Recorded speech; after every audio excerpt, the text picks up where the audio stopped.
रंगीला नगर की गलियों में एक पुराने घर में कुंती देवी अपने परिवार के साथ रहती थीं, जहां उनकी सख्त परवरिश और परंपराओं का दबदबा था। उनके दो बच्चे थे, बड़ा बेटा रमेश जो नौकरी करता था और छोटी बेटी रोशनी जो शादी के बाद भी मायके में अधिक समय बिताया करती थी। रमेश की शादी सौम्या से हुई थी, जो अपने ससुराल को पूरी तरह से अपनाने के लिए हर संभव प्रयास कर रही थी, लेकिन उसे हमेशा तानों का सामना करना पड़ता था।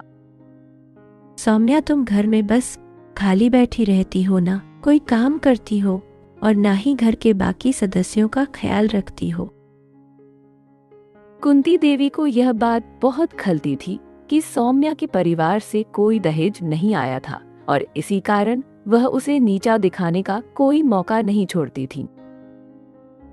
माँ सौम्या पूरे घर का काम संभालती है, लेकिन आप उसे कभी सराहती नहीं क्या? सिर्फ दहेज ही किसी बहू का मूल्य तय करता है। रमेश के इस तर्क से भी कुंती देवी के व्यवहार में कोई बदलाव नहीं आया, बल्कि उन्होंने उसे अपनी पत्नी का पक्ष लेने के लिए और भी ज्यादा डांटना शुरू कर दिया। माँ, यह तो बस घर बैठने आई थी, लेकिन देखी एक बार भी रसोई में जाकर मदद नहीं की, बस आराम कर रही थी। रोशनी का मायके आना एक आम बात बन चुकी थी, जिससे रमेश परेशान था, क्योंकि उसकी बहन के बार बार मायके आने से घर का माहौल भी बदल जाता था। दीदी, आप परसों ही तो मायके आई थी, अब फिर से आ गई। आखिर आपको अपने ससुराल में रहने में क्या परेशानी होती? तो मेरी बेटी को मत सिखा, वह जब चाहे जितनी बार चाहे अपने घर आ सकती है, इसे रोकने का तुझे कोई हक नहीं। रमेश यह सुनकर चुप हो गया, लेकिन जब सौम्या ने अपने मायके जाने की इच्छा जाहिर की तो माहौल पूरी तरह से बदल गया और उसे फटकार मिल गई। माँ जी, मेरी तबीयत ठीक नहीं है, इसलिए मैं 2 दिन के लिए अपने मायके जाना चाहती हूँ ताकि कुछ आराम मिल सके। तुम्हें तो बस मायके जाने की ही पड़ी रहती है। बहू होकर इतनी बार मायके जाने का विचार भी तुम्हें नहीं करना चाहिए। सौम्या मायके जाने की बात सुनकर निराश हो गई, लेकिन उसने रमेश से बात करने की कोशिश की ताकि उसे माँ को समझाने के लिए मना सके। माँ सौम्या पूरे साल से अपने मायके नहीं गई है और वह सिर्फ 2 दिन की बात कर रही है। क्या इसमें कोई बड़ी बात है? तू अपनी बीवी का गुलाम मत बन। यह अगर मायके जाएगी तो घर का सारा काम कौन करेगा और समाज में क्या इज्जत रह जाएगी। रमेश उदास हो गया और सौम्या मायके जाने का विचार छोड़कर घर के कामों में लग गई, लेकिन मन ही मन बहुत दुखी थी। कुछ दिनों बाद रोशनी का पति दिनेश मायके आ गया और गुस्से में भरकर सीधे घर में आकर खड़ा हो गया, जिससे माहौल अचानक तनावपूर्ण हो गया। माँ जी, आप मेरी पत्नी को मेरे घर क्यों नहीं भेजती? वह हर समय आपके घर आकर बैठी रहती है और मेरे परिवार को बिल्कुल भी परवाह नहीं करती। दिनेश की इस बात ने कुंती देवी को एक झटका सा दिया, क्योंकि उन्हें लगा था कि वह अपनी बेटी पर पूरा अधिकार रख सकती हैं, लेकिन अब मामला गंभीर हो गया था। रोशनी, तेरा घर तेरा ससुराल है। तू कब तक मायके में रहेगी? क्या तुझे अपने पति और ससुराल की कोई परवाह नहीं? दिनेश गुस्से में घर से चला गया और कुछ ही समय बाद रोशनी की शादी टूट गई, जिससे पूरे परिवार में एक अजीब सा सन्नाटा छा गया। अब कुंती देवी को यह एहसास होने लगा कि उन्होंने रोशनी को ससुराल की जिम्मेदारी सिखाने में बड़ी गलती की थी और इसका अंजाम अब सबके सामने था।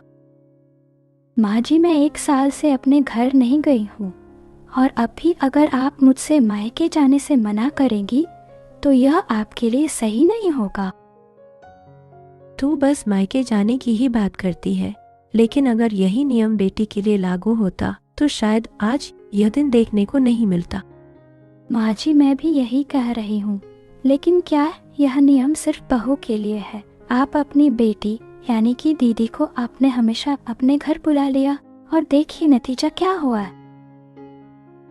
सौम्या की इन बातों ने कुंती देवी के दिल को झकझोर दिया, क्योंकि अब उन्हें अपनी गलती का एहसास हो गया था, जो उन्होंने इतने सालों से दोहराई थी। बेटा, मैंने गलत किया। हमें सबको समान अधिकार देने चाहिए, क्योंकि परिवार तब ही खुश रहता है जब सबको बराबर का सम्मान मिले। कुंती देवी ने सौम्या को मायके जाने की अनुमति दे दी और उसने एक मुस्कुराहट के साथ घर से विदा ली, इस विश्वास के साथ कि बदलाव आ चुका है।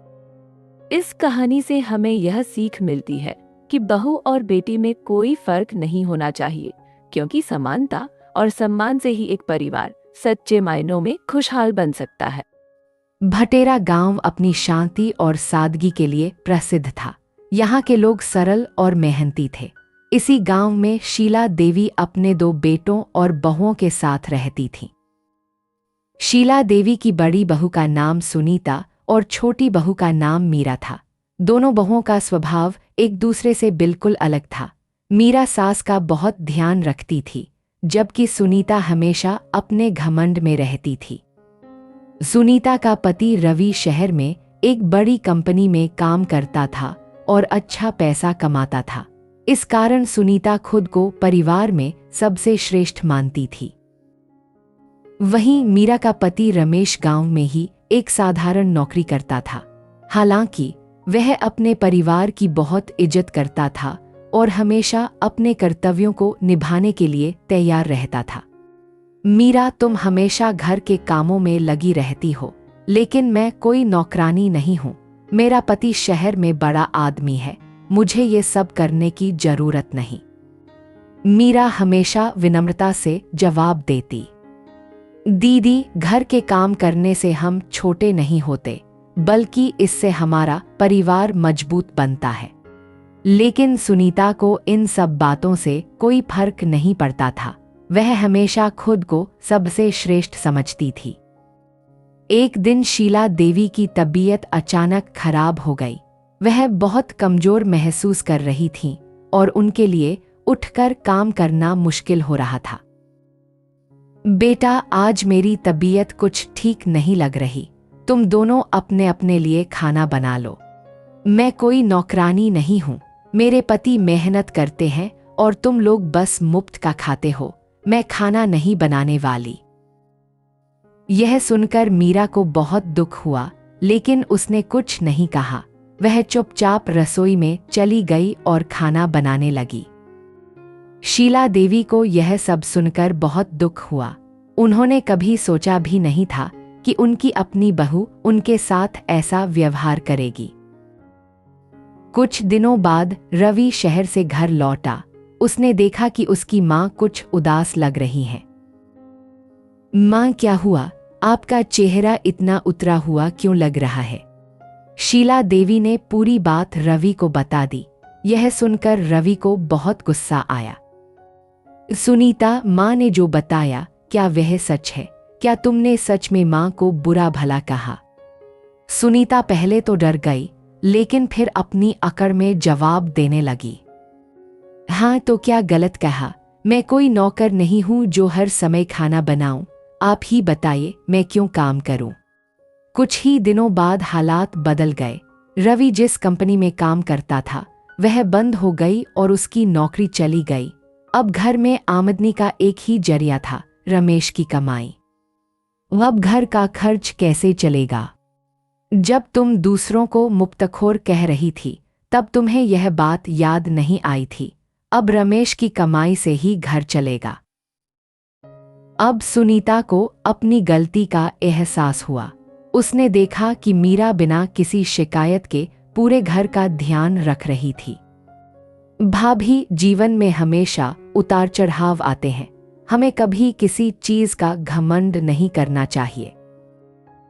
अब सुनीता को अपने घमंड का परिणाम समझ में आने लगा। वह धीरे धीरे बदलने लगी। मीरा, तुम कितना सहनशील हो।